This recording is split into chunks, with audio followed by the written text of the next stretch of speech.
Hey guys, this is TBM episode 6. So today we have a special guest, John Velez. Work with him. He's been in the fire service how long now? Total experience, I guess around 7 or 8 years, but 2 solid years career wise. Yeah. So, So kind of tell us your story. well, I guess first and foremost, like I'm a father and a Hmm. husband. I got 3 kids, Avery, Lincoln, and Ella. So my life stays pretty busy Yeah. outside of work. Married to my wife Haley for going on 4 years now. So that's also a full-time job too. Probably for her more than it is for me. And then, yeah, so I'm a fireman. We work together in Longview. Been there 18 months now. Before that was in another smaller department in Jacksonville. Uh, and then I spent about 4 years private EMS still here in East Texas. So, Yeah. Ran the calls, yeah, done the dirty, and yeah. keep it going. So guys, today we have like various topics we want to talk about. And me and Velez have been planning this for a long time, probably 4 episodes ago. But we really want to talk about things that are really, I guess, dearest to us. And like one of our first topics is passion. And I can honestly say I don't. Velez is probably the top 5 people that I work with that's probably got the most passion. He might not think so, but it's true by his actions and everything else. So, I mean, what would you define passion, and like what's kind of or where does that your passion like come from? Yeah, so I think the definition of passion is like pretty great, right? To Yeah, me, before I truly looked up the definition of passion, it was just something that I felt like strongly about, yeah, right? Something that was more than just something I did daily because it's part of my job. Something that like caught my eye, drew my attention in, and made me want to like seek further information. mm-hmm. And so I actually like went and like Googled like what's the definition of passion, right? It's like a strong, barely controllable emotion. And I was like, that's actually pretty powerful, Wow, right? yeah, And so we went to Nozzle Ford, Conrado that was on here last episode, and Aaron Fields that teaches that class. He defined grit as passion acted upon. hmm. So I was like, that's pretty That interesting. is interesting. As far as like where I get my passion from, I think it just comes from like what I just said, finding a piece of information and thinking that it was like super interesting, and then just getting so lost in the weeds in it that like eventually like I just grew very like strongly opinionated on it, I Yeah, guess. And then like the further my education went in a certain subject, then like my passion grew for that even more. So I think that's probably where I get it from.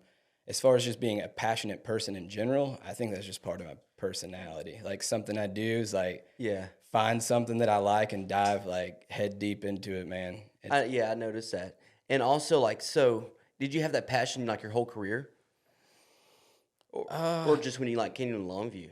I think not necessarily like throwing stones, but like the department that I was at before, like they just don't know like what we didn't know, right? Yeah, And so the passion there really came from more like the EMS side of things because I came from private EMS, more went to the fire service, and so the things that I were passionate about were the things in the EMS side of things. And I probably like went about the passion in a few wrong ways. Like you yeah, live and you learn. And I'm sure a couple of the guys over there, like that are still good friends, would laugh about it and be like, "Yeah, I could see that." Maybe healthy arguments, like run my yeah, mouth just a tad bit too much about it. Uh, but then like getting into Longview and like being exposed to like the actual like the fire side of things, all the training that's available, the mentors, the education, the information available, I was just like mind blown by all of it. yeah. And so as I slowly started to pick my way through everything that you're taught, then it kind of keyed in on a few things that I felt like, okay, well, like I'm obviously passionate about like my work, Hmm. but these specific things about my work I'm super passionate about for sure. Is like a discipline issue as far as like, do you have to like force yourself to give you passion, or like do you have to Yeah, like force your man? How am I gonna word this? Because like the way that whenever I kind of observe you, like um, you're a very disciplined person. Like you're always intentional is probably a sure. better word. And does that like how does that correlate with you Hmm. between the two? Uh, I think you shouldn't have to be disciplined to develop that passion, right? The Yeah, passion just comes to you. But if you decide like, okay, I'm passionate about this, I think like inadvertently, you're probably going to be disciplined in that subject. That's what I think too. So like, you're probably not gonna have to force yourself to read an article about something you're passionate about. You're probably just gonna want to, and then you're gonna read it. I don't think I'm disciplined. Thank you. It's partially why, Conrado and them doing the 75 hard, doing it as well, and like creating that discipline, right? Yeah. And but I think that you shouldn't have to force yourself. It's going to come to you naturally, and then as you dive deep into it, that passion's probably just going to overtake you. Yeah. And like a place like, especially in my short time being a fireman, passion can get you in trouble. For sure. And because like you get so invested in something and you study it and stuff, and you probably a lot. Yeah, but when these older guys and older heads, you start talking about a topic that they think they're very, Oh yeah. educated in, and you start giving a little pushback, they will start thinking you wrongly. I think you definitely have to know your crowd, right? Yeah. Like that's part of like you got to be able to control it, right? That barely controllable part of that definition, you have to be able to control it. Like I definitely have overstepped that line before, right? Like I've done it. I've been there. My bad. You live and you learn. You kind of take those on the chin and move on. But if you know your crowd that you're around, and like there's going to be receptive feedback, then it's a good time to kind of let that passion shine, right? Around new guys, right? Why not, right? Yeah, They need absolutely. to see that. Around older guys that kind of been around that might not necessarily be stuck in their ways, but they're hard believers in what they do. I typically take a different route at it, right? And the phrase I guess I always say is like, if you want to know where I get this from, like I could provide you with that context. Like I would provide you with the education part of stuff that I got my opinion from, if that makes sense. So I think that's a good way to handle it instead of trying to get involved in like, knock them down drag outs with that, because you can easily. And like, especially in our job, like passion's like, it's very important. And what I mean by that, it radiates, and especially like the culture that the department we work for is taking. I believe that probably started with about probably a handful of people that developed a strong passion for what they were doing and started getting more educated and stuff like that, and to spread like a spider web. Yep. And especially we're getting like, well, I'm a new guy, but we're getting new guys like all the time. And if we can develop that foundation of passion there, bro, it's just gonna skyrocket. I think as long as, like you said, if we can set the groundwork and set that foundation right, and lucky enough to be around a crew, or at least I'm lucky enough to be around a crew. So are you, that is involved with like the new hire training and stuff like that. So we're kind of involved with it, just with them. And I could speak from personal experience. Like when I went through the new hire orientation, I could definitely pick out the guys that were way more into the job than the guys that weren't. Absolutely. So if you give me 12 Brad Conrados to teach that entire new hire with the amount of passion he has on just about every subject that dude can teach, I think that would set up that foundation to come into the real world, if you will, when they get on shift, to really find their passion and be like, all right, I want to be like that guy, Yeah, because passion, man, it makes the job so much easier and so much more fun. I mean, because like it's hard. Everything I've done, I've tried to give 110% and try to get passionate about it. Yeah. And by doing that, just indirectly, you're getting all the necessity characteristics that come along with it, like the education, just the genuine care for the job. Yep. And but then there's also the other side of things where like what kills passion. Ooh.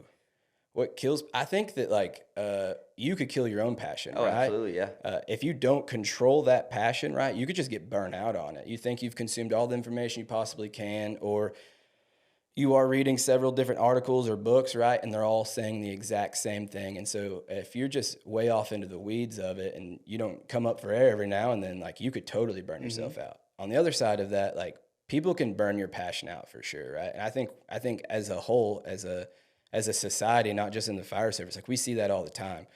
We take someone's passion for something and be like, hey, bro, you need to chill out. Like, you know what I mean? Especially when they're someone of like our tenure, if you will. Like if we came in guns a-blazing about a certain subject or something like that, there'd definitely be people to be like, hey, bro, it's time to pull the reins back a little bit. You need to settle down. And there's probably some truth to it, right? We might need to self-reflect a little bit and think like, okay, there's probably a different way to do this. And I think that part of that is you have to be super intentional about like what you say, so that way it can't be taken out of context and not misinterpreted. So you have to be like, if you're trying to teach someone something that you're passionate about, you have to be intentional about that word selection, so they're not walking away from the conversation scratching their head and thinking you're just like a lunatic. Yes. Because that can happen, man. Yeah. I mean, I'm sure I've done that before. Get way off into it and come up, with the tinfoil hat.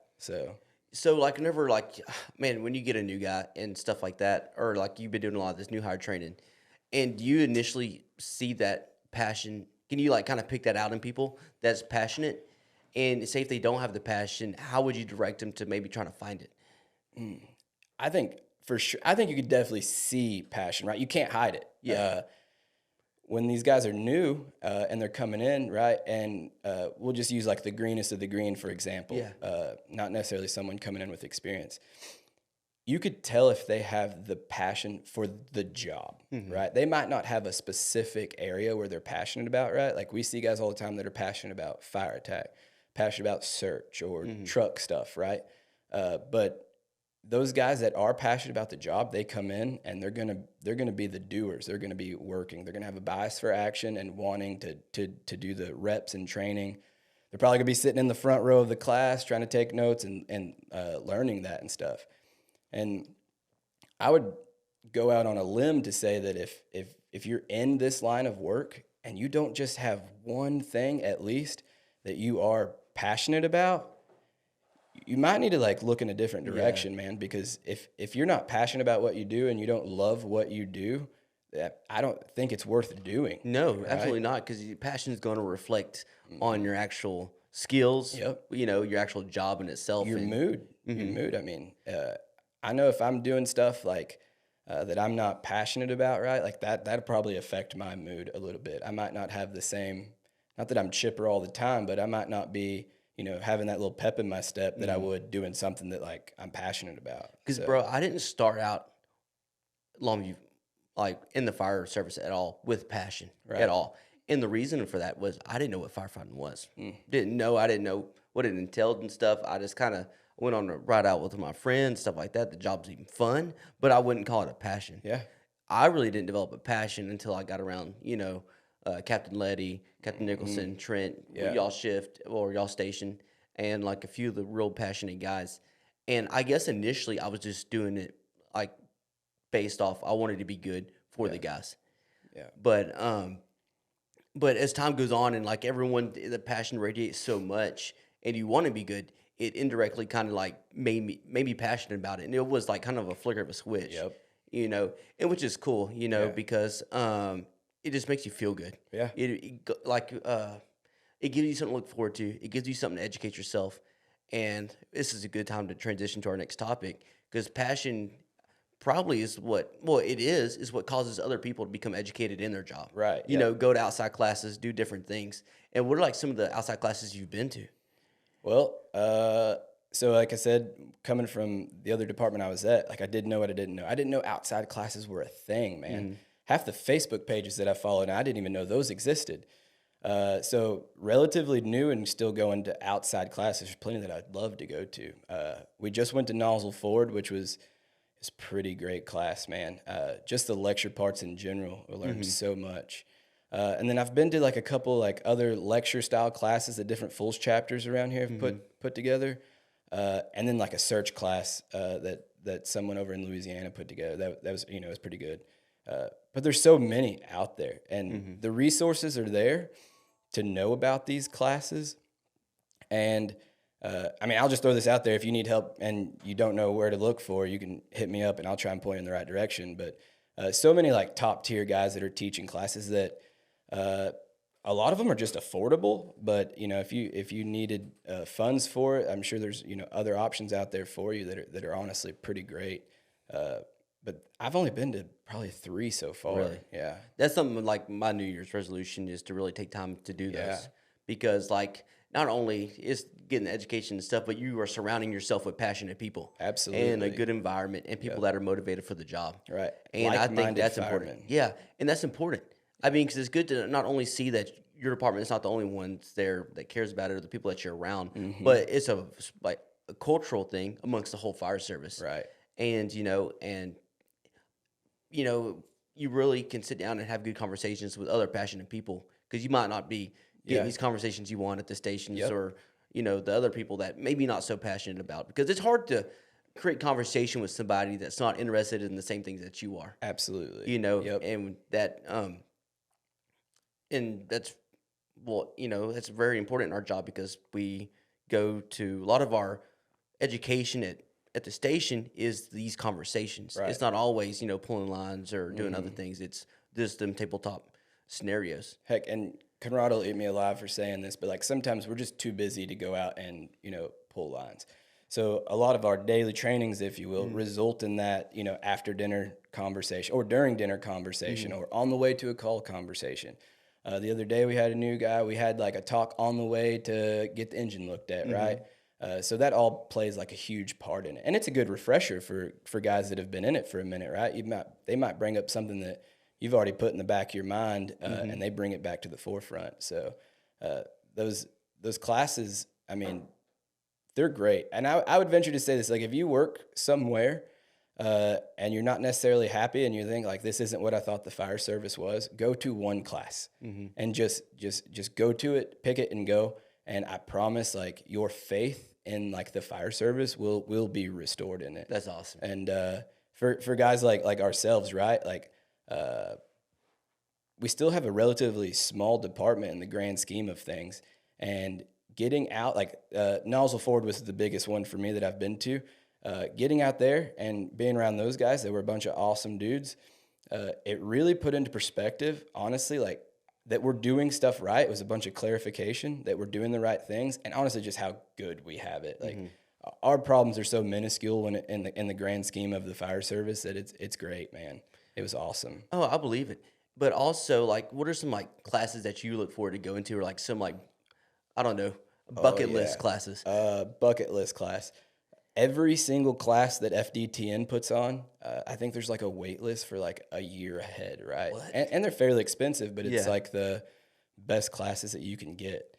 I know like Conrado, I know I'm referencing Conrado a lot, but for them, because they don't know, he's my driver at work. So and he I'm not like hung up on the guy, got it, bro. I promise. He's obsessed with him. No, don't tell him that. But he's gone to FDTN and a couple of the guys we work with, and like sounds That's like what I want to do. Really, really good classes. It seems like a badass class, but I would like to go with a group, like several of us, because I mean, it'd just be good at camaraderie and other stuff. Yeah. Because we're also working together, so it's good to if you're working together, you're on the job together, you're going to fires together. It's good to train together. Yeah. So the FDTN, like every class, like I said, I would love to go to like a Brothers in Battle class, like specifically for search, right?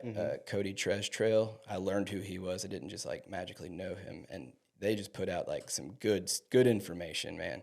And I'd love to go to one of their classes. So they actually do classes, or are they more lecture based? No, I'm pretty sure they do classes. Cool. I know they went up like somewhere up north and took one of their classes not too awfully long ago, and it was really good. So those are like two main bucket lists for me right now. I'd love to do it. So, man, conferences. Do you know? I don't know anything like how conferences are or anything like that. Are they? I mean, I have an idea, right? I've never been to one. I'd love to go. Like I said, bucket list thing.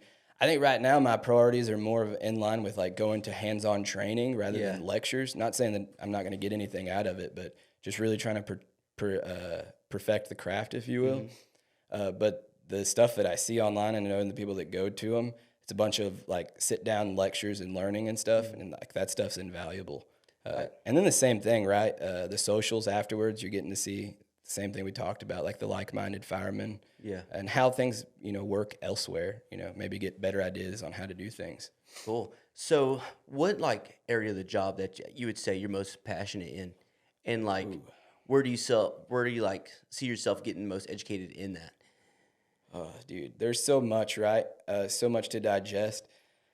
I think that it's a mixture of two, in my opinion, and they go hand in hand. And this is going to be comical for a lot of people, but it's going to be like it's going to be definitely fire attack and search, right? Like those two things. There's an argument everywhere about those. Which one's more important? And me, I'm not going to take people's words for it. Like I want to know what every person thinks.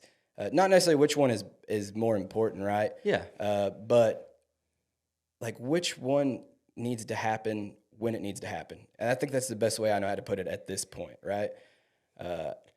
Gosh, Every man. morning he brings it up with Captain Nicholson. Every And he morning. gets him so fired up. And it's good. Like, Yeah. I hope, I was like, sometimes on the way home or like before I'm about to send Captain Nicholson, I'm like, oh, he's going to think that I'm fucking annoying or something, man. But like between Captain Nicholson and Chief Johnson and a couple other people that I know, like I'm constantly like throwing things their way because I want to develop like what I perceive to be the best based off of like real life experience and education. So, like, where do you stand on that right now? oh gosh, I don't want to say anything right now. I but, understand. no, I think at the end of the day, Andy Frederick said it best. Like you put the fire out and it gets better for everybody. Yeah. I think that with the current dynamics that we currently have, that a well-staffed line is going to be put in place faster to create a better environment for a possible victim. And then with a well-staffed line, you know, that opens up the avenue to search like immediate areas around the fire room. I don't have a lot of experience on that. It's just like what I've read in everything and talking to other people that have been in that experience. I think that right now, like, and I'm gonna say it's not gonna change because it might. Right now, I think that's like definitely the way that I lean for sure. And whoever's listening, we'll start this conversation on Misfit Talk, and you can rebuttal what he's saying. Yeah, for sure. I promise, and I'm not gonna be like gung ho in it, right? Like, Peden made the joke the other morning, like, well, like, what do you think? And Peden's like, oh, it depends who he's talking to. And I'm like, you know what, like, dude, that was so funny. Like, you're damn right it does. Because first of all, I'm not gonna argue with the captain, and I'm not gonna argue with the chief. I just want to hear what you think. Okay, that's why. And man, let's talk about that because you have an interesting concept when you talk about this because you know I don't know if you run into this problem, but people like rumored and stuff like, why does Velez talk about all this stuff and like why does he have an opinion? But whenever you told me how you explained yourself about it, bro, it really hit home to me. Yeah, and it made me feel like it's okay for me to like be able to speak up and say things. Sure, and I think I wish I remembered exactly how I explained myself, but I think it's important. Like I said, I want to hear everyone's opinion. So if it gets me to ask questions that maybe some people are a little scared to ask because it's a captain or it's a chief, like I don't care. Like I know that I don't mean that disrespectfully. Like I obviously definitely respect and honor their position and title, but if it's going to put me in a position to learn, like I'm going to ask that question. Yeah. You know. Especially if it's like a hot topic like that, which that is a hot topic. So if I find a scenario, and I've done this, like if I find a certain scenario based off of like a picture that's posted on Facebook or a scenario that's given on Facebook, like chances are I'm copying it on my phone and I'm sending it to two people immediately. And one is Captain Nicholson and the other one is Chief Johnson, right? Because I think that different viewpoints are great, and it seems like I'm going to get, I think like, I don't want to sit here and say that everyone has a different opinion. I think we could all agree on one part of like that certain subject. But I just like to hear like well-educated people and people that have been in the the service. They have the experience to justify their opinion and the passion for it. Yeah, and the passion for it, absolutely. To be able to give me like their opinion. And I don't want to, like I said, I'm not there to steal their opinion. I'm there to compare what 2-3 people say, formulate what I think based off of stuff that I know, right, to best suit me. Yeah. So I don't know. Like I said, I wish I remembered how I explained myself. Hopefully that was kind of on par. No, it was on par. And you also went to explain like something like you don't research this stuff and whatnot. Only, how was it? It's something about researching and like educating yourself so you can Okay, I Have think an opinion whenever you actually get on the job. Like it's not your first time seeing it. okay, Blah, blah, blah, blah. right, yeah, and I think that's getting a little bit into more of like the education part of it, but that's right. So it's definitely something that I feel strongly about, and the best way that I can think to explain it. Sorry, tailboards, but you're on an ambulance, right? We run ambulances, and you run a call, right? And you're like, you get done with that call, you're like, holy crap, like what was that? And the doctor's like, oh, well, that was this. And the first thing that I'm doing is like before I hit the ambulance, I'm Googling like, what is this? And I'm going to learn just about maybe 5 minutes worth of everything I can about that certain subject, right? So the next time that I see that, I could be better prepared to handle the situation. Yeah. Well, that is creating a state of reaction versus action. So when it comes to the fire side of things, I think that probably we're not fighting fire like 19s in Houston or like FDNY or anything like that. So it's not like we're getting fires every shift or multiple times a shift. But I want to have like the education on and we'll just use it in small details, like or very vague details. So like a flashover, right? So I want to learn single thing about a flashover. What is a flashover? What does a flashover look like? What are the signs leading up to that, right? And so I learn all of this. That way I get in a fire, right? And there's some stuff that doesn't make me feel just right. And I like recognize it. I'm like, okay, this is about to flash on me. So now I'm creating a state of action versus it flashing on me and, hopefully I make it out. And now I'm going to go research what all that stuff is. So the next time that I'm prepared to do that.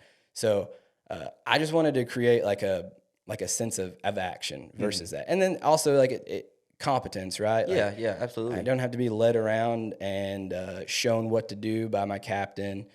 Not saying always, I'm sure he does sometimes, or he probably feels like it. But I want to put myself in a position to help the situation right then, rather than the situation happen and then me have a ton of questions afterwards. Yeah. So And that can also be translated to training too. Oh, yeah. Because I'm very fortunate with the crew that I had that we're always talking and have these conversations. Well, I got to witness that firsthand whenever, when I was the first time I was an ultimate on the fire or whatever. And that when I got there, like, I guess the training and the conversations, like, and also like I'm pretty good during stress. Like I've in certain situations have allowed me to be good. But like I was able to step back, make everything that I did on that fireground was intentional, thinking and having initiative-based decisions, initiative-based actions, Right. and stuff like that, where I wasn't, I was trying to play it as in, like, no one knew that was probably my first time on the monocle or anything like Yeah. that. And from the feedback that I got, that it validated what I was trying to do. And that's why that is important. Yeah. And, going into training too, like, people's controversial on training and stuff like that. It helps, it don't help, whatever. But we're a big proponent on training. Absolutely. Some people believe that, the only true training that you get, which I do agree at a certain stance of, like, is working the fires. So they believe, like, anything else is unvaluable. Right. And not to take away, like, experience trumps training, right? Like, Absolutely. Nothing's going to replace going to an actual structure fire and actually pulling a line and actually, putting the water where it needs to go.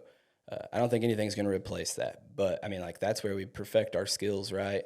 And you do it so many times until it just becomes second nature. Yeah, exactly. I made the comment, and like I said, I'm not obsessed with the guy, I promise. I made the comment to Conrado that I was getting just a little bored with just base stretches, right? Yeah. And so, like, the next shift, he comes in, he's like, all right, this is what we're going to do.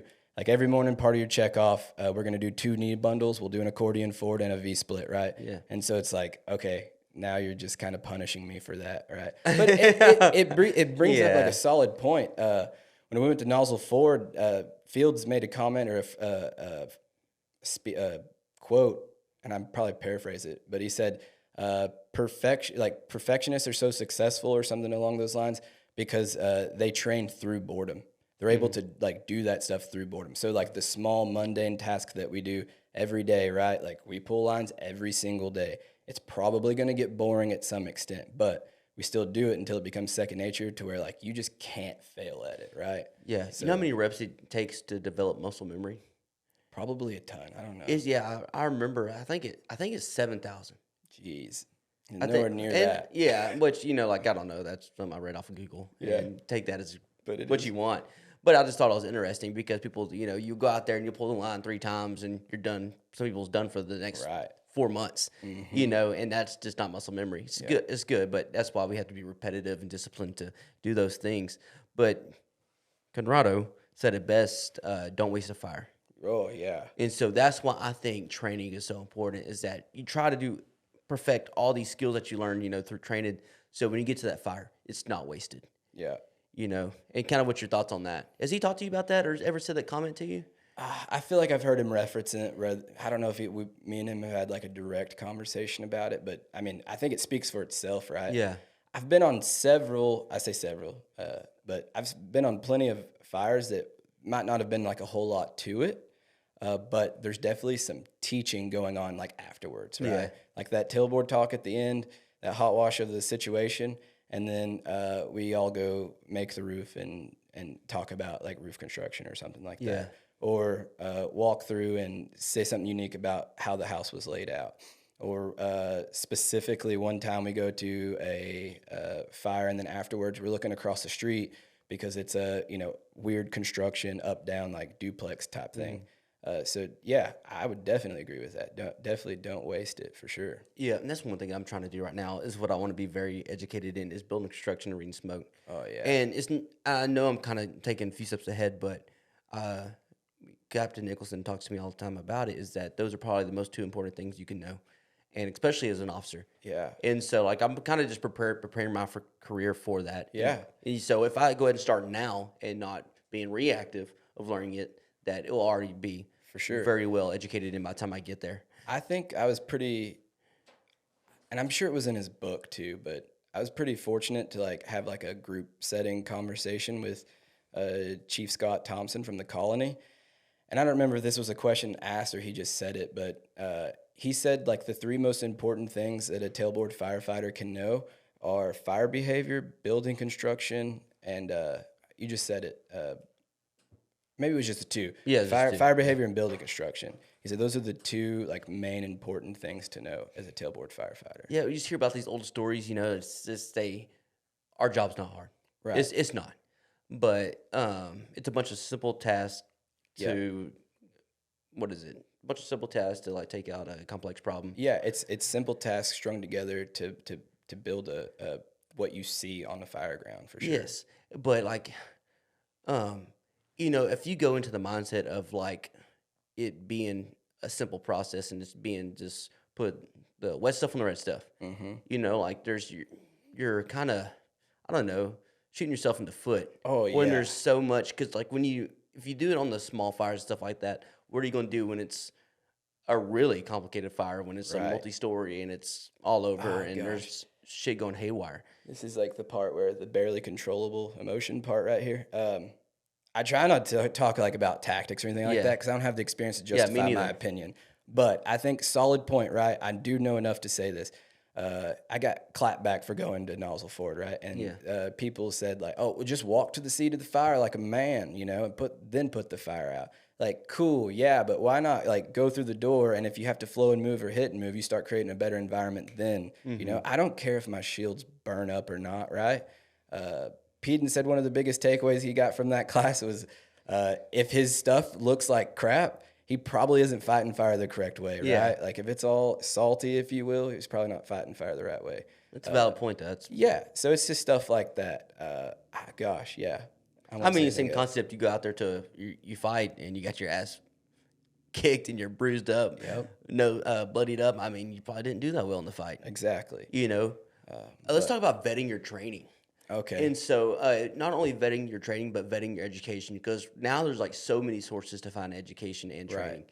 And so, what do you kind of look towards whenever you know when to go to the right classes and read the right material? Yeah. So, as far as classes go, we start with classes. If I find a class that maybe isn't super mainstream, if you will, I'll probably ask people, "Hey, you ever been to this class or heard of this person putting this class on?" I think the last thing you probably want to do is go to a class, one, that's just not good for you or like educational for you. But 2, it's going to a class where people are like maybe have the wrong mindset, but they're teaching the right thing. Yeah. I've kind of been in that situation too. But as far as like reading material, hey, dude, if they're a published author, right, I think you can't go wrong with the fire engineering articles. Hmm. But you really have to just be able to dig and just like, okay, say you see an article and it's someone that you don't know, right? A quick Google search. That's a quick way you could do it Yeah. yourself, right? And see if they have any other articles published, right? If it's like not published through like a mainstream media source in the fire service, I'd probably be a little skeptical with that. Not saying that there's not good stuff out there, but yeah. Yeah. I think YouTube's probably your biggest issue with that. Oh, yeah. Because because if you go and top in like fire department training, Yeah. a million different people show up, and have heard of people having problems with, like they'll be watching a video and stuff, and it just might not be exactly what they're looking for. Dude, you know what's wrong with that? And this is, I'm referencing, Nozzle Ford is fairly recent, so that's super hot on my head.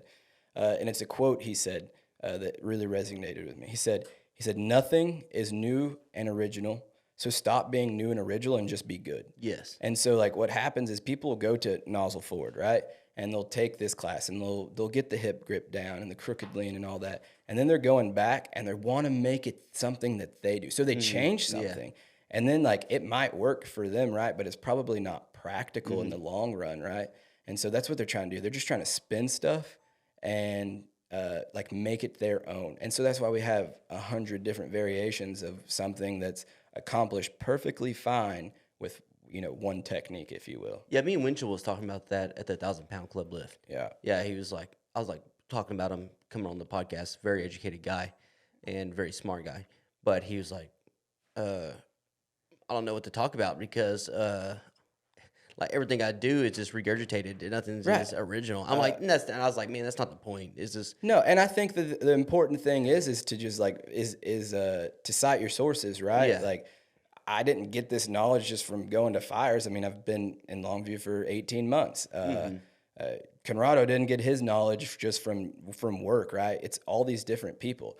Now, like I'm trying to pass off the information I know as my own. I guess like that's when it gets a little like in probably a legal situation, honestly. But that's when it gets a little weird. But as long as you like vet your sources, what we're talking about, as long as you cite your sources and where you got those people, Field says cite your sources because it actually increases your validity in the subject.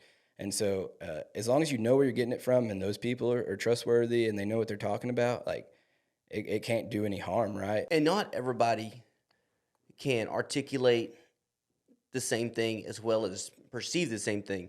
Then going to different people teaching the same stuff is beneficial because different people learn different ways and stuff like that. So, and that's why it's important to always, teach the same thing, but you can maybe articulate it a little bit different or teach it different in the sense of maybe the words you use and stuff like that for people to understand it better.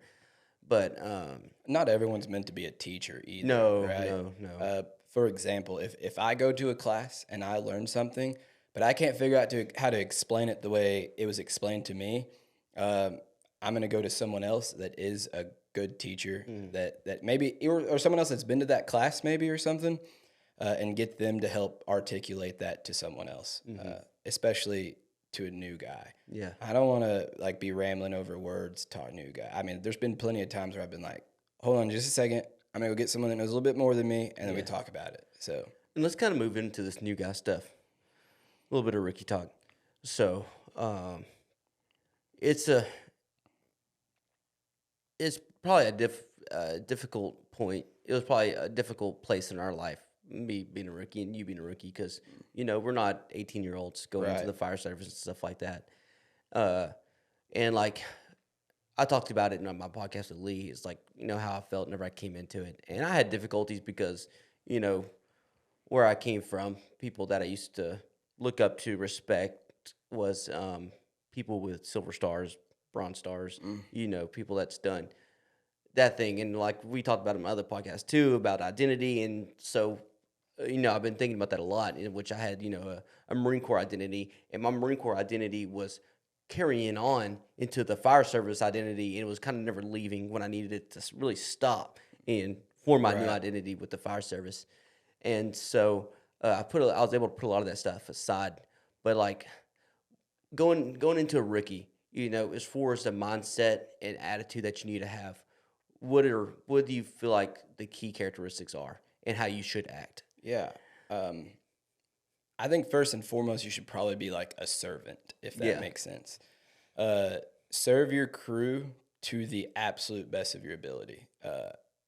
I know that I know the way my crew feels about it, but it's still part of it, right? As the rookie, you're expected to cook, you're expected to clean, you're going to be doing the toilets, right? You're going to pick up, people are probably going to be lazy and leave a plate on the table. Like you're going to do that, right? You kind of just have to suck it up and do it, and just realize like that's not beneath you. And saying that, like, we're going to want you to see you do that work, right? We're going to see that you take the initiative to put in that work.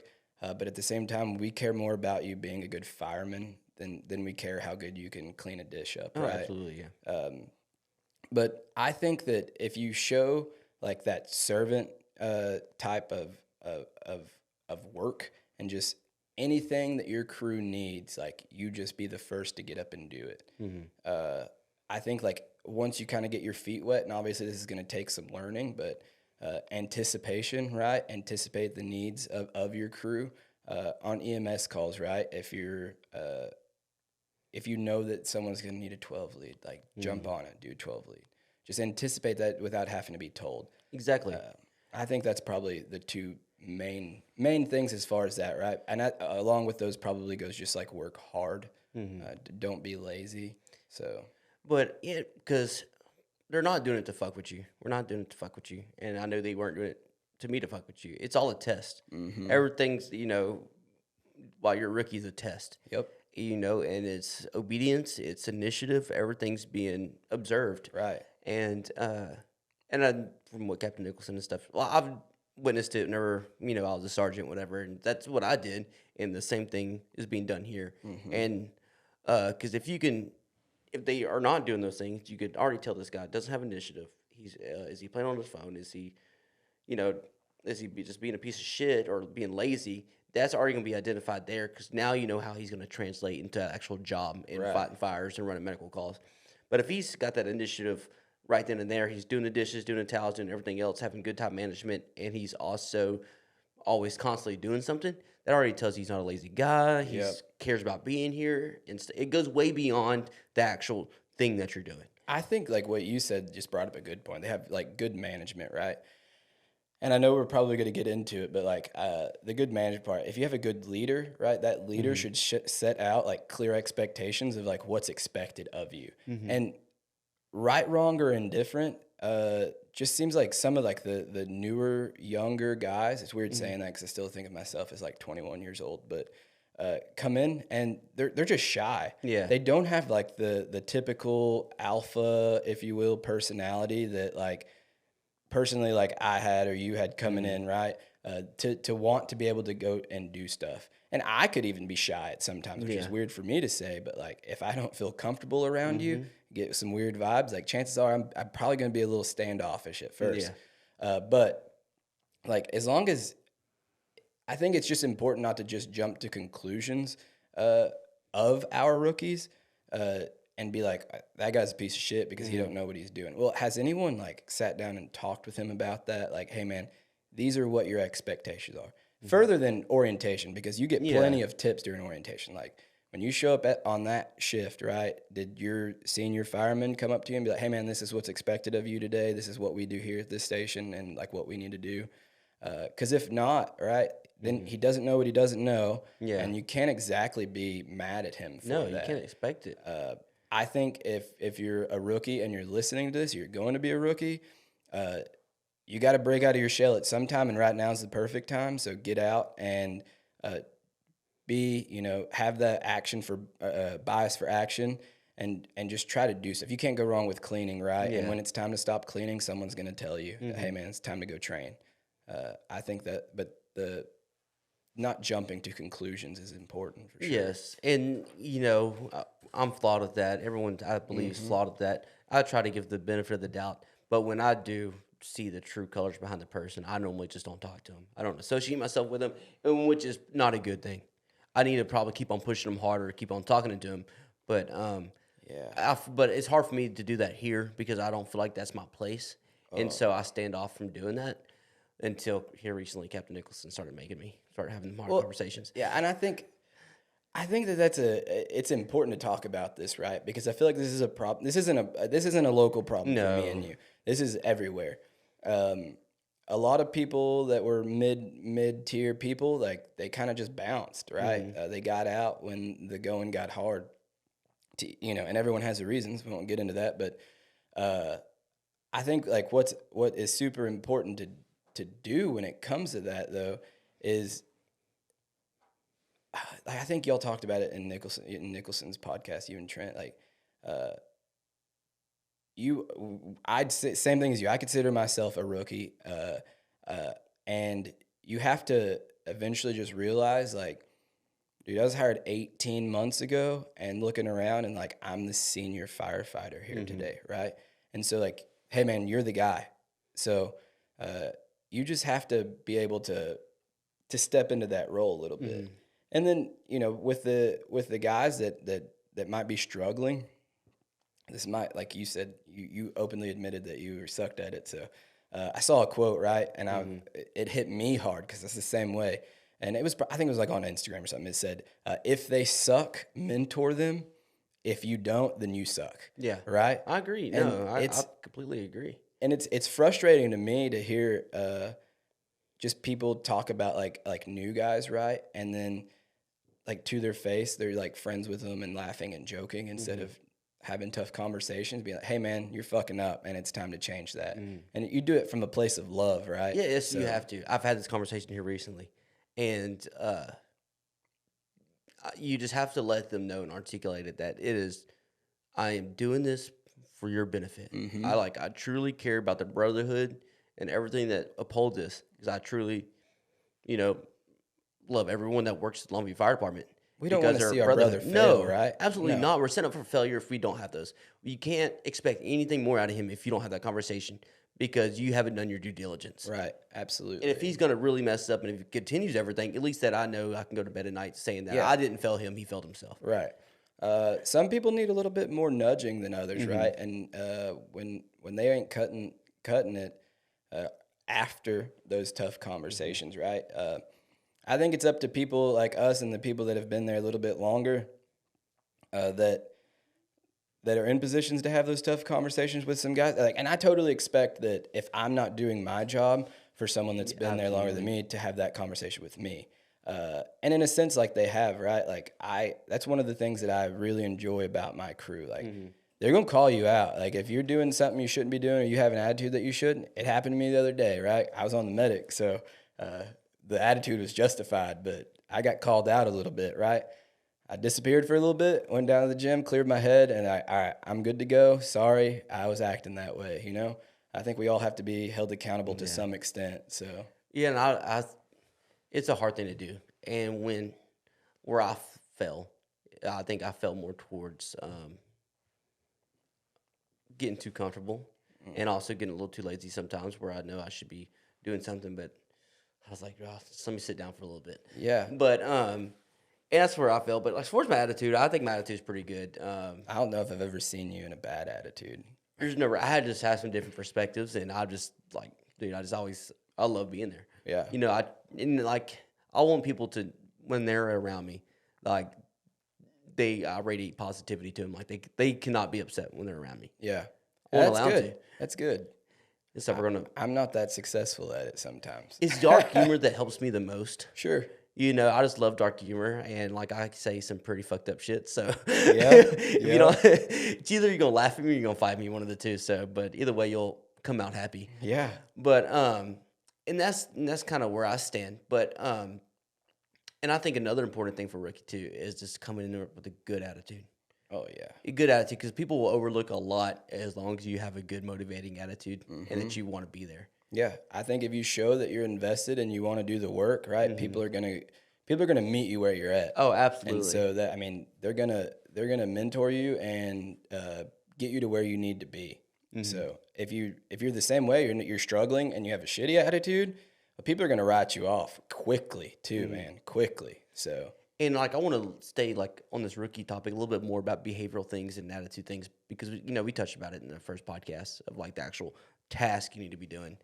But as far as like, say if you are coming to work as a bad in a bad mood and you're a rookie, like what should be done? Like, because not everyone comes to work and no one's got a perfect life, and we all understand that. And you don't necessarily need to hide your problems or place them far to the side. You do need to talk about it because the crew is willing. If you got a good crew, they really care about your well being and stuff like that. Yeah. How would you go to a captain, pretty much, in the sense of explaining, "Hey, I just don't feel good today," and I think that I've probably been in that exact situation before. And I didn't go to the captain. I went to like a driver, and I just kind of gave him the rundown, like, "Hey, man, like this is going on. I, I don't know if I should. I don't know if it's like required. Should I be here? Should I leave? Like, I just don't want to like end up causing any issues because I can already tell you that like I got a short fuse today. One of those situations. yeah, And he's like, "Hey, man, no issues. Like, if you need to go get some alone time, go. Like, and I'll go talk to Cap for you." And I think that would be like that's Yeah. the perfect scenario, right? If you had to go to a captain, right? Like, whatever. Maybe the captain's the only person you trust in that, right? I personally don't want to go spilling the beans to just everybody, yeah, especially as a new guy when you haven't really formulated that trust. So if you had to go to Cap, I'd definitely drag him to the side, get a little bit of one-on-one time, and just lay it out there for him because the way they should be is pretty receptive to that, and they're going to point you in the right direction. Yeah. If you need to get some help or like the alone time thing, right? If you need to get away or whatever, like, hey, you're just sick today. Guess what? Go sit down and you're here. Okay, we got you for the rest of the day. I think that's probably the best way. You definitely don't want to hide it, right? Yeah. Because if you hide it and they're just gonna think you're a piece of shit. yeah, they're gonna think like, wow, this guy's an asshole, and they're not gonna like you. They're gonna write you off. So if something's bothering you, I think you should definitely bring it up. So And that leads into like another conversation. Just don't let it be a common occurrence. oh yeah, Because if you try to use it to get out of work and stuff like that, people are gonna notice. absolutely, you can't hide that, man. We can tell. I think what's important to know is like we make a living based off judgments. It's kind of our job to walk into situations and judge. Like we're making assumptions based off what we're handed. And so we're fairly good at it by now, right? So you can't the old saying, you can't bullshit a bullshitter. Yeah, that's like true. we've seen it. Yeah. And we know. So definitely be honest about stuff and just lay it out there for them. And so this is probably the biggest one out of all of them is complacency amongst all this, because you start getting comfortable, then you start lacking, you start maybe not training as much, you maybe not doing the dishes and towels like you should and stuff like that, because we've all been in the same boat, and how do you combat that yourself? I think first and foremost, you surround yourself with people that are better than you. Yeah. Right? I don't think that your crew or my crew, and I could say for several different crews, like they're not going to allow each other to get complacent. Does it happen? Yeah. Unfortunately, there's certain like situations that seem to get pushed to the wayside a little bit. But I think as long as you have like a understanding, like, hey, this isn't good, I need to be doing this or this, and you can get back on top of it. I think probably a lot of complacency comes from like different areas, if that makes sense. You're sleepy. Guess what? You're probably going to get a little complacent today in certain areas, or you're hurting. You're probably going to get complacent in certain areas. So definitely got to take care of yourself to be able to not, get complacent. Robbie's like one of my, I guess, motivators for that, because I think he's been in Longview 5 years, maybe. Yeah, 5 years.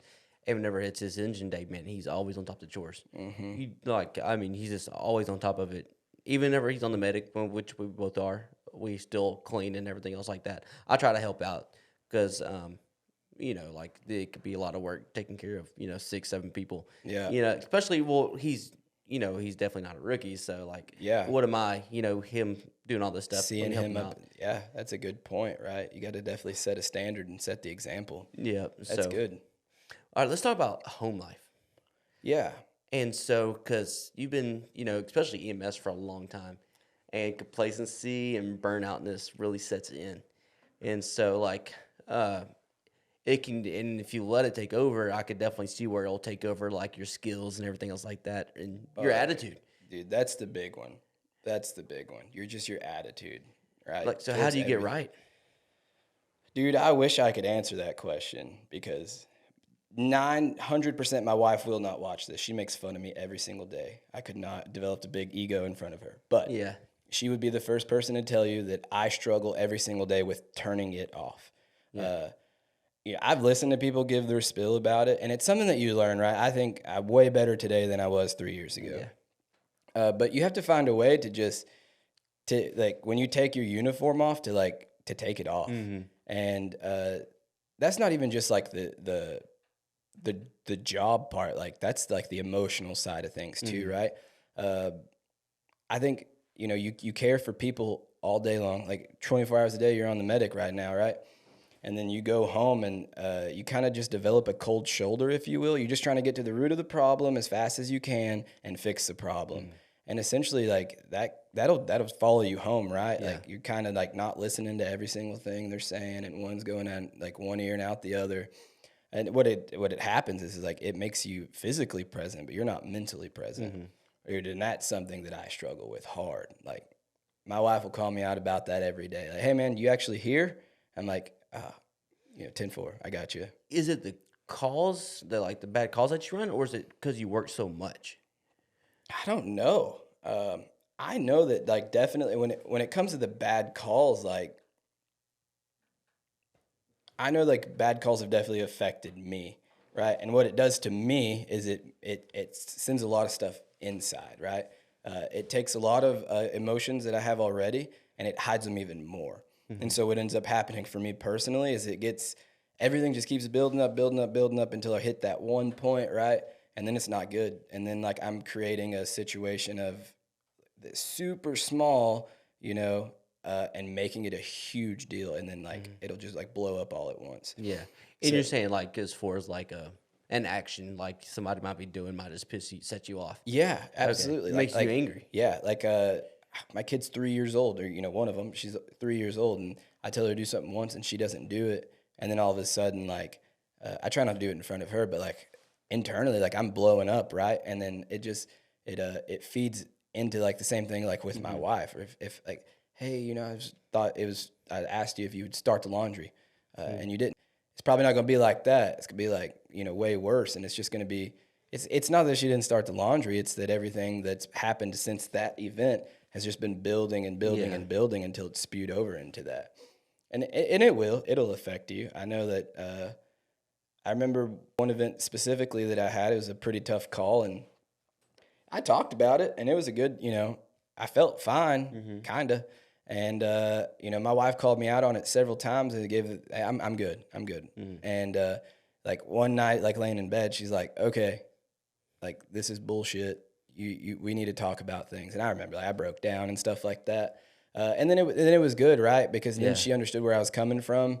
Because your wife works in the same Yeah, so it system. is. I guess I should throw that out there. It's a little bit easier because she does understand.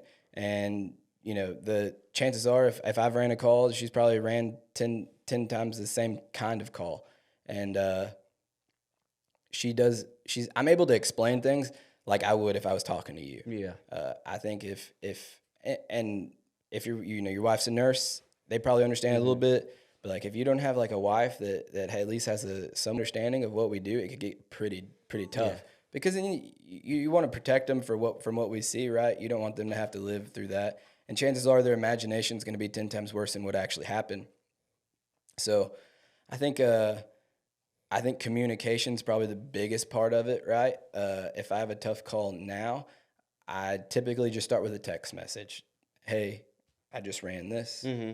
Oh, wow, that must have been tough. Yeah, it was. And leave it at that. And then face-to-face, right, it's a little bit more in-depth. And I just try to, like, talk about stuff and, like, yeah, it bothered me for this reason, right? Unfortunately, I think, like, it's a prime example, but babies, right? Yeah. Man, I got 3 kids. My youngest is 2 months. And fortunately, I haven't ran a baby since she was born. But I remember the first one I ran, my kids were, like, 2 and 1.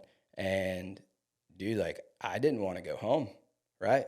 I felt super guilty going home to two perfectly healthy kids. Meanwhile, two parents are like mourning the death of their baby, right? Yeah. And so that was tough, and I had to express that to my wife when that happened, because I didn't want her to think that I was leaving the kiddos, Yeah. out to dry. But I truly had to get over something within myself to like truly embrace my kids, if that makes sense. Yeah. But that situation went way easier than the previous one that I was talking about. In a sense of like, I communicated that to her, so she wasn't like, man, this guy's just being an asshole today. Yeah. So I think you got to figure out how to turn it off on the way home, however that may be, decompressing through whatever music you want to listen to, or podcast, or prayer, or whatever it is, and then communicating those tough days, with your significant other. Yeah, which I think my wife understands to a degree, but she doesn't understand to the full degree because you know how nurses are. Oh, yeah. They're not like dealing with the actual chaoticness of the scene and everything else. It's a pretty controlled setting in the hospital, Sure. and just those like factors also bubble into the actual incident in itself, and it's dynamic, and there's a lot of stuff that it's just because we're having to make decisions based off what we see and what we know and Yeah. place action on them. Then like you start feeling bad if you didn't do something right, they didn't make it and stuff. I don't think I can't give you an answer on it. No, and I think it's something that people figure out on their own, right? Yeah. For me, like a good like kicking the balls workout, a lot of times will set me straight mentally. A good, nice easy walk, whatever. Put the AirPods in, noise cancellation, just in with myself. To really like, when I do that, like you got to be super intentional about it, but to really like break down those calls, right? Some of the calls, right, that aren't even necessarily what you would consider bad, that put me in a bad headspace because I could have done better. I could have done something differently. I like to think that I'm my biggest critic, so No, you're the biggest critic for everybody. I try to go in and break down every like aspect of what happened. And I mean, not just EMS, but like even on the fire side of stuff, right? Like what could I have done differently and how could I have done it better? And I truly try to hash that out within myself before like I get back to a situation where I'm with my family. And then you bury it. I know that's what we've been saying not to do, but then you put it away because you've handled it. And, you've put it away in a good sense because you've handled it like personally. It's definitely not an easy task to do. What's your thoughts on leading up to chain of command? Because this is something that bothers me so damn bad. Because like I came from a place where it's very strict, Yeah. and it's very relaxed here. So we had this conversation, right? You told me that you're passionate about leadership and you feel like you can't do that here, right? Yeah. And I pulled a Conrado on you. I'm like, no, you can, right? I totally have to like shameless plug. Conrado turned me on to the Craig Rochelle Leadership Podcast, and that podcast alone was life-changing inside my head to the way I viewed leadership. And he just breaks down every single principle of leadership, and it's awesome. If you haven't listened to it, you should probably. I think you've been begging me to listen to it. I need to. Yeah, it's great. It's great. So a lot of the leading up conversation, right, I got from, I think it was probably Extreme Ownership with Jocko in his book, and then various other sources. But yeah, I think that everyone can lead up the chain of command, right? As long as your intentions are good and pure. You don't want to do it to be manipulative because it could totally be used that way, right? It's tricky. You have to be able to really know, in our sense, our officers, and know like what they're not necessarily set in stone in, but what their tendencies are, and then you just can't come to them and complain about stuff. Yeah. Right. If you bring a complaint without a solution, people are just like, well, that guy bitches all the time. Yeah. And you don't want to do that. I've probably been that person before I ever heard that concept. And you also got to be careful. you're not only a guy bitching, you're a guy bitching that think he knows it all. Yeah, exactly. So like definitely the best piece of advice, right, would just be to, if you're going to complain about something, have a well thought out solution with you. I think that we could totally lead up the chain of command in many different aspects. Not only to, it's a quote from Craig Rochelle. It says something along the lines of, if you're willing to do what others won't, you will gain influence that others don't have. No one else wants to do it, I'll do it. Give it to me. Because like I want to do the job that no one does, and I'm going to do it well. And so that might gain a little bit of influence with my leader, with my officers. Essentially, you're leading influence. Sure, absolutely, right. I think it was that made the comment like leadership isn't taught, it's modeled, right? So starting at the very bottom, which is who you are when you come in as a rookie, going outside and setting that example, you are leading them in the right direction. So I think that's super good to just keep in the back of your mind. And yeah. And so like, as a rookie, no one's going to know anything about you and stuff. And I feel like I had some respect coming into it, by my past or whatever. But as a rookie and you're an 18-year-old guy, how do you develop that respect that translates, that people would listen to you and people would, I guess, not care about your opinion, but I guess listen to you is a better word for terms. A little bit comes from just time, right? Yeah. The longer you're there, the more you're able to prove yourself. But just because you prove yourself once, you could fail every other time after that. So consistency. You have to be super consistent in the outcomes of the things that you do. So if I show up one day and I'm gonna do a bang up job, right, on all the chores, whatever, and then the next 3 shifts after that, like, the dishes aren't done for the next crew, the towels, like, they're not going to remember that one day that I did a bang-up job on all of them. They're remembering the last 3 that I, failed at my job. Yeah. So you have to be consistent over time to really develop that respect, and just, I guess going along with that, you got to be a good person. You can't just be like a crappy person with it too. That's my biggest thing is like, I look at not more so what they've done is I look at their characteristics and personality. Yeah. Because if he's just a genuine good person. Yeah, you can't. It doesn't matter. It doesn't matter how good how good you are at your job. If you're a piece of crap, man, no one's gonna want to be around you. Yeah. If all you do is run your mouth, but you're great at your job, guess what? No one's gonna want to be around you. I think that's pretty evident, though. Those kind of people end up secluding themselves anyways. Jacob Day is a good example of that. Yeah, absolutely. He really is. He shows up and he goes to work. And he's very humble, and you could just tell he's a good person. You have to tell that guy to sit down.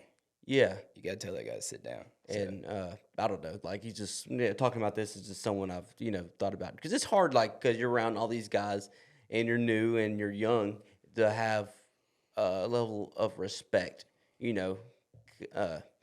because, when you're young and when you're hanging around your friends, respect's really not a topic. They might respect you as a friend or whatever, but they don't respect you as maybe a person. Dude, you guys gave me pushback for this quote, but I'm going to say it because I still agree with it, right? And this is a Craig Rochelle quote. He says, respect is earned, but honor is given, right? So the way that I perceive it to be, right, and my terms was, if I walk into a firehouse, right, and I have my officer, I honor my officer because guess what? He's put the work in to become an officer, a captain, lieutenant, whatever. He's put in that work to gain that title. See, I don't agree with that at all. But hold on yet, so far. So I'm going to give him that honor, right? You're my captain. I'm going to do as you say. Wherever you go, I'll go. But to gain my respect, you're going to have to be the person that I think you are consistently over a period of time. If that's just, like I said, that's the way I think of it. I don't necessarily, when I heard it, I was like, that makes a lot of sense. And then I wanted to like dive deep into like the honor. That was the part that you guys got hung up on, was the honor part. And I'm like, you know what? That does bring up a good point. But for me, that's what it says for me is like, I'm going to walk in and you're my superior. So I honor that. I honor the fact that you're my superior. I'm going to do what you say, as long as it's not about to get me killed. Yeah. And I'm going to, follow your lead. But I might not respect you yet, right? Yeah. I don't know what kind of guy you are. You're going to have to show me that over a period of time. See, I would honestly maybe just flip it. Maybe, and it still don't sit But right do with me. you give people respect automatically? I mean, I get it. No, Like, you show it's respect. it's but, and like, that's what I mean. And like I respect of the authority that he has and the authority that he's given, but I don't honor him because honoring is like you honor Jesus. You yeah. honor. When you put it in that terms, I have to agree with you, right? So, okay. You honor win. Chesty Puller. You honor like badass people, but like I guess honor might be a little stronger word for me because like, what if he didn't? And it's just to me, it's just a bad quote. But honor, like he promoted the way that he promoted might not have been an honorable way of doing it. I You know? totally see it. I guess what I'm saying is I took the quote at face value. Yeah. And I didn't dive too deep into it. Yeah, and that which I can see. I can see if you initially hear it and stuff like that, then you really start thinking about it. Is when I started getting Yeah. pushback. Yeah. But I think it's just worded. I think it needs to be fine tuned and maybe reset and labeled again. But Yeah. I don't know. So, how would you go about leading, like the current dynamics that we're in right now? We have new guys at our station all the time. How do you lead those guys? So this is something I always resorted back to, and it is lead from the front. I'm humble. I'm never too good to do anything else, and lead them how I would want to be led. And so, how I want to be led is by someone that's humble, like I said, but he's just, man, how would I articulate this? No, I get it. I get what you're trying to say. Yeah. Because I think, like, I don't remember who told me this, right? But like you're teaching a class, right? Hey guys, bunker pants, put them on at least, right? Yeah. Guess what? I'm going to be in bunker pants Absolutely. as well. The other morning we had a new guy and we were doing the whole one accordion forward, one V split, right? He's making another one. Like, hey, stop, my turn. I'm gonna do it with you. Like, you're not doing this alone. I think that, yeah, absolutely. I'm not too good for that. No, exactly. You can't be too good for anything. And the whole thing, Captain Nicholson, he asked me the other day, he's like, when do you feel like you're not a rookie? I'm like, I'll always feel like I'm a rookie because I'm always a rookie to somebody. Yeah. And then, like, I had a leader say that back when I was in the military, said pretty much the same thing. Like, I'm always a boot to somebody. And that gave me my perspective is like, I'm not too good for anything. Yeah. And like, I try to, any job that I expect them to do with the intensity that I expect, I should be doing it the same way. Exactly. And how I treat them as well. Like, I treat people how they want to be treated. So you treat them like men. If you treat men like men, you'll get the most out of them. Absolutely. And you give them responsibility. Like when I had boots and stuff, I always gave them responsibility because it made them feel valued. And that's another thing that people that I lead, I want them to feel like they're valued and loved.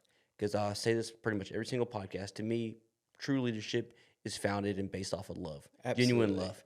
Because if you really love somebody, you'll do anything in your power to make sure they succeed and they don't die. They are just overall well. And so that's kind of my stand on that. It's not complicated. People overcomplicate leadership all the time. I think that the quote that I heard said, people don't care about how much you know until they know how much you care. Yes. So if you don't care, not saying if you don't care about me, but if I can't see that you care, right, like chances are I'm not listening. Or if I am listening, it's not going to be retainable. No, because you're just if you're blowing off somebody, they're going to do the same to you. I mean, you just can't. Leadership is driven by respect, and you can't. If someone doesn't respect you, you can't lead them. You might can give them some authority. You can use your authority to tell them to do something, but that's just not where you want to stand. Showing empathy for those people. Yes, absolutely. That's just not where you want to stand. No, I think that as a leader and in the role of more like we were just talking about with guys that are newer than you, you can show them how to lead up the chain of command, right? If you're going to lead up the chain of command, you have to serve up the chain of command. So if they see you, hey, Cap, anything I could take off your plate today? Or you know that there's something that you could probably handle. Is there any way that I could do that today? And they see you doing that, they're going to follow in your footsteps, right? I think it's an important aspect to lead from the front, to do it with like intensity and passion, and just be the initiative-driven person that they need to see. Yeah. Characteristic will destroy how I think about somebody. Dude, and that's what I love that you said that, because I absolutely hate it. I hate the words, do as I say, not as I do. Yeah. I can't stand that. Like, if you're doing that, why can't I? I think that's a frustrating thing for me. I hate that word, those words. If you're not doing something the way that it's supposed to be done, then like, why are you doing it first of all? I think we just literally said everything worth being done is worth done being well. Yeah. I think that's you talked about a standard. I think that's probably one of the biggest failures we have in the fire service yet is we don't have a standard, right? I think there might be some random numbers thrown out there for certain spots or certain tasks, but like, we don't have a standard of what a good fireman is. Like, you can go ask 10 different people what makes a good fireman, and they're going to give you 10 different answers. And if there's not a set standard by the fire service, you said it best. You have to be that standard. And you have to make sure that standard is up to par with your department, right? And I don't say that thinking that I'm the standard, but I'm not the standard because I don't know where the standard stands. Exactly. So if we could set out for new guys specifically, and people that have been here a while that maybe are just trying to find their way, if we could set out a clear standard, like, this is what it looks like to be successful here, then I think that we could successfully produce, better firemen, better paramedics, better men in general. Yeah. So especially at that time in your life, and you need guidance. If you don't have guidance, like, you're just in this gray world of vagueness. And, we kind of like, you just got to focus your energy. And it's complicated because, there's just not that, especially in this realm of things, because it's all perceived in opinions. Oh, yeah, absolutely. And so absolutely, it gets weird there. That's good. What else you got? I think I'm out. I'm good. Yeah, guys, thank you for watching TBM episode 6 with John Velez. He'll be on shift tomorrow doing God's work, dealing with Peden, and we'll be back. We have a few upcoming things. We have another episode coming up with my buddy Caleb Holloway. We're gonna be talking that Deepwater Horizon stuff. Oh, that's awesome. It's gonna be a good one. And a special thing we have coming up in January. I'm not gonna leave any details yet. Velez also made it in the 1,000-pound club. He couldn't come on shift, but he ended up sending his videos in to Fried. Bro, your legs are just unreal. Yeah, let's not talk about them. They're unreal. Why are you so self-conscious about them? Because they're big, man. I got to buy a bigger size waist just to fit the thighs. I would love to have that problem. Yeah. Love it. No, man. Thanks for having me on. I appreciate it. Yeah. Especially before some bigger names get on here. Then no one would listen to this anymore. So. No, it's going to be... People's going to go and talk. That's the thing what I do a podcast, man. Like, I'll listen to one that might be in the middle, but then I start all over. Yeah. Because I have to know the whole story. Yeah, guys, thank you for watching. Please give us a like and follow on our socials. This video is going to be up on YouTube first for about probably 8 hours. Then we'll start putting it on Spotify and Apple. Guys, we're still working on the clothing. This has just been a long process, an aggravating process, but we're working through it. These are some of the hoodies we got in now. I'll move this over. And it's got a little misfit in the back. And so that's it. As we're getting more clothing and stuff like that, we're about to do a modeling shoot and other stuff with the cameras and whatnot and whatever. But in that 1,000-pound club was talking about, we did video that, and that will be on our YouTube here shortly. Blaze is doing a lot of cool editing for it, and he's going to pass that out. But yeah, guys, thank you. Peace out.